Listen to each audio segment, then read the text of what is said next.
ባካችሁን ወጣቶች ለመበላሸታችሁ ተጠያቂ የሚሆነው በግማሽ % የቤተሰቦቻችሁ ኮተትና የእናንተ መልከስከስም ጭምር ነው።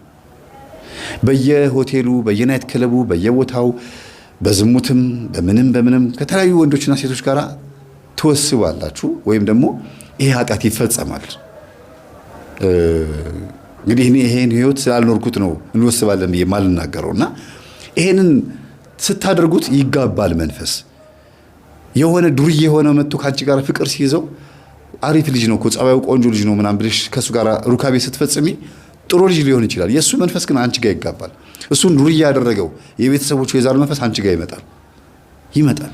ጽንስ ያስወርዳል፣ ሾተል ይሆናል። ስታገቢ ይበቀልሻል።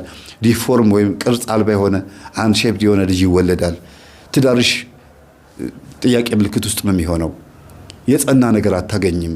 ያሳለፍሽውን ህይወት አስቢና በአንቺ ህይወት ውስጥ በዝሙትም በፍቅርም በተለያየ መዳራትም በፓርቲሲፔት ያደረጉ ወንዶችን ወይም በአንተ ህይወት ውስጥ የገባቸውን ሴት አብራህ ካንተ ጋር ብዙ ላይፍ ውስጥ የገባችን ሴት አስብና ዛሬ ላይ ትዳርህ ላይ ምን እንደገጠመህ አስበው። ብዙ ነገሮች ውስጥ ብትገባ አንድ ነገር ላይ የምታርፈው እሱ ምንድነው? የመናፍስት ተጠቂ ሆነናል። ለመውደቃችን፣ ለመክሰራችን፣ ለመበላሸታችን፣ ለሃይማኖት መክዳታችን ለእያንዳንዱ ጥፋቶቻችን ተጠያቂ የሚሆኑት 90% መናፍስት ናቸው። ሰው የራሱ የሆነ ጥፋተኛ ሊያደርገው የሚችለው ከባድ የሆነ ክፉ ሰው ሆኖ አልተፈጠረም። ሰው ደግ ነው። ሰው የዋህ ነው። 7 ሀብታት የተሰጡት ከነጻ ፈቃድ ጋር የተቀበለ ሀብታም ባለጸጋ የዚህ ምድር ንጉስ ነው። ሰው በነጻ ፈቃዱ ተጠቅሞ ክፉ ቦታ ላይ ይውላል ብዬ አላስብም። ከመጀመሪያው ጀምሮ ግን የቀደመው ጠላት የአባታችን የአዳም ጠላት የሆነው ጋድራኤል የሚባለው ያ በእባብ ላይ ተመስሎ በእባብ ላይ ተደብቆ የመጣው መንፈስ ዛሬም በሚያማምሩ ነገሮች ተደብቆ እየመጣ እየጣለን ያለው። ለዚህ ነው እኮ ጥንተ ጠላት የተባለው።